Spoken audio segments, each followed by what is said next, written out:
Secara umum Rasulullah Shallallahu Alaihi Wasallam menjelaskan hal itu di dalam hadis yang diriwayatkan oleh Imam Muslim. Rasul bersabda, la yudkhilu ahadam minkum amaluhul jannah. Salah seorang di antara kamu tidak bisa masuk surga kalau semata-mata hanya mengandalkan amalnya. Wala yujiruhu minan nar. Salah seorang di antara kamu juga tidak bisa menyelamatkan dirinya dari neraka kalau hanya semata-mata mengandalkan amalnya. Wala ana, tidak pula kalau mengandalkan aku, kata Nabi, kecuali amal-amal itu diiringi dengan hadirnya rahmat Allah atas amal-amal tersebut.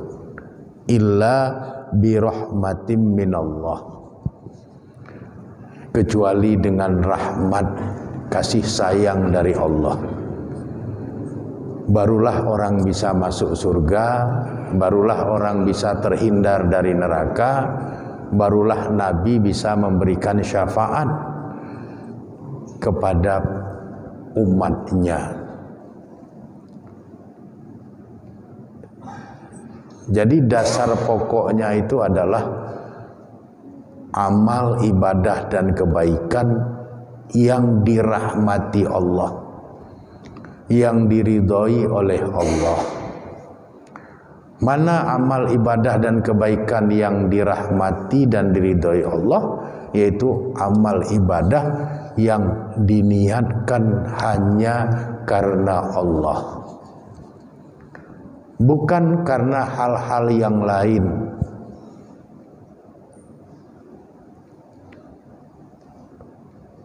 Oleh karenanya Nabi Ibrahim alaihissalam beserta Nabi Ismail alaihissalam memberikan contoh kepada kita. Setelah Allah memerintahkan kepada Nabi Ibrahim alaihissalam dan kepada Nabi Ismail alaihissalam agar membangun Ka'bah, maka kemudian Nabi Ibrahim alaihissalam dan Nabi Ismail alaihissalam membangun Ka'bah. Setelah selesai membangun Ka'bah, apa yang dilakukan oleh Nabi Ibrahim dan Nabi Ismail? Kedua nabi itu berdoa, Rabbana taqabbal minna innaka antas samiul alim wa tub alaina innaka antat tawwabur rahim. Rabbana taqabbal minna, wahai Rabb kami, terimalah amal yang sudah kami lakukan ini. Innaka antas samiul alim, sesungguhnya engkau maha mendengar lagi maha mengetahui. Wa tub alaina, dan terimalah taubat kami. Innaka antat tawwabur rahim, karena sesungguhnya engkau maha penerima taubat lagi maha kasih sayang. Ini membuktikan bahwa tidak semua amal, tidak semua ibadah, tidak semua kebaikan itu diterima oleh Allah Subhanahu wa taala. Untuk bisa amal, ibadah dan kebaikan itu diterima di sisi Allah, ada syaratnya. Di antara syaratnya itu, amal, ibadah dan kebaikan itu harus dilakukan karena Allah. Diorientasikan, ditujukan untuk mencari rahmat Allah, kasih sayang Allah, ridha Allah, kerelaan Allah. Sehingga Nabi Ibrahim dan Nabi Ismail alaihissalam meskipun sudah selesai menjalankan perintah Nabi, menjalankan perintah Allah, membangun Ka'bah, tidak langsung Nabi Ibrahim dan Nabi Ismail beranggapan amalnya sudah diterima Allah.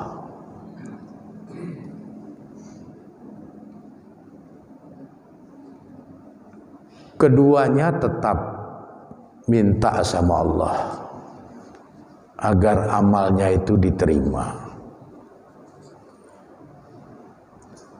Karena di dalam ayat Al-Quran disebutkan dalam pengadilan Allah Subhanahu wa ta'ala kelak ada satu kejadian yang memilukan hati, yaitu pada saat banyak sekali amal ibadah dan kebaikan seorang hamba itu dicampakkan oleh Allah. Dalam bahasa Al-Quran disebut dengan istilah haba'an mansyura. Amal ibadah kebaikan itu dibuang oleh Allah sehingga bertaburan seperti debu yang diterbangkan angin. Artinya amalnya tidak ada artinya di sisi Allah. Ibadahnya tidak ada artinya di sisi Allah. Kebaikan-kebaikannya tidak ada artinya di sisi Allah. Kenapa seperti itu? Karena tidak hadir rahmat dan ridha Allah pada amal ibadah dan kebaikan itu. Kenapa rahmat dan ridha Allah tidak hadir? Karena memang amal ibadah dan kebaikan itu pada saat dilakukan memang bukan karena Allah, tetapi karena hal-hal yang lain. Maka perlu Rasulullah Shallallahu Alaihi Wasallam mengingatkan kepada kita, la yudkhilu ahadam minkum amaluhul jannah, bahwa salah seorang di antara kamu itu tidak bisa masuk surga kalau hanya semata-mata mengandalkan amalnya saja. Jadi tata hati, kelola pikiran, kemudian satukan perasaan kita agar apapun yang kita lakukan sebagai sebuah amal soleh, sebagai ibadah dan kebajikan-kebajikan lainnya, agar benar-benar kita fokus itu kita niatkan karena Allah, bukan karena yang lain. Kalau kita sholat, betul-betul kita jaga bahwa sholat kita itu memang kita niatkan karena Allah, bukan karena yang lain. Kalau kita ke masjid, betul-betul kita niatkan kita ke masjid itu karena Allah, bukan mengharap puji sanjung orang, bukan mengharap penilaian orang. Apapun yang kita lakukan, awalilah semuanya itu dengan niat karena Allah. Diorientasikan untuk mencari rahmat Allah, kasih sayang Allah dan ridha Allah. Bapak-bapak dan ibu-ibu serta anak-anak kami yang dirahmati oleh Allah Subhanahu wa taala, berkaitan dengan hadis riwayat Imam Muslim tadi itu, Imam Ibnu Hajar Al-Asqalani di dalam kitab Fathul Bari juz 11 halaman 296 menjelaskan bahwa untuk bisa segala sesuatu itu kita lakukan karena Allah dan bertujuan untuk mencari rahmat dan ridha Allah, maka kita harus bermohon kepada Allah agar Allah memberikan taufik, memberikan bimbingannya kepada kita. Jadi kita berdoa kepada Allah, ya Allah, anugerahkanlah taufikmu kepada hamba, bimbinganmu kepada hamba, agar hamba senantiasa terbimbing untuk melakukan apapun di dalam kehidupan hamba ini hanya karenamu ya Allah.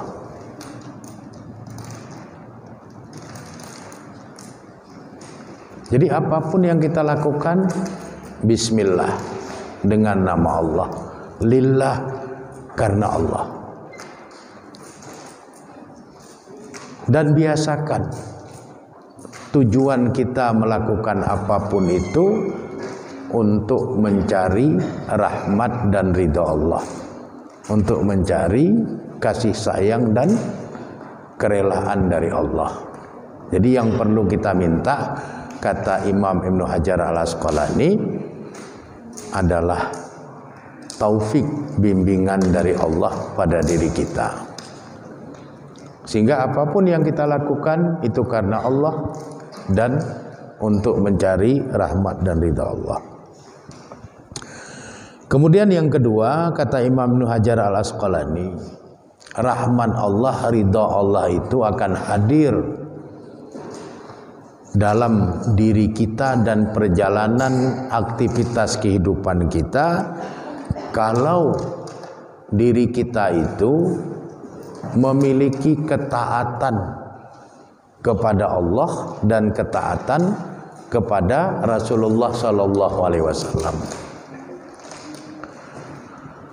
Jadi kalau ingin kita mendapatkan taufik, bimbingan dari Allah Subhanahu wa taala agar semua aktivitas kehidupan kita itu menjadi karena Allah dan untuk mencari rahmat dan ridha Allah, maka taatilah Allah, taatilah Rasulullah sallallahu alaihi wasallam.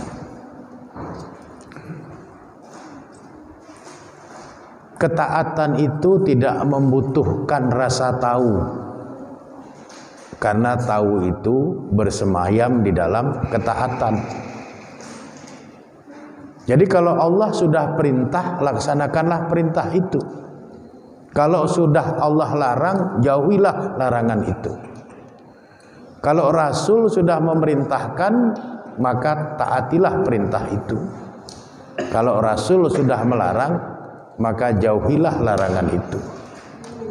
Tidak perlu bertanya. Kenapa? Karena ketaatan, kepatuhan itu tidak membutuhkan pertanyaan. Kita harus melihat beberapa kasus dalam kehidupan para nabi di masa yang lampau. Waktu Nabi Ibrahim alaihissalam diperintahkan untuk menyembelih putranya Ismail, Nabi Ibrahim nggak pernah bertanya, kenapa kok saya disuruh menyembelih putra saya sendiri? Nabi Ibrahim taat, patuh, disuruh menyembelih putranya karena Allah yang menyuruh, disembelihlah putranya. Jadi Nabi Ibrahim nggak pernah tahu sebelumnya kalau Allah akan menggantikan Ismail alaihissalam dengan seekor domba.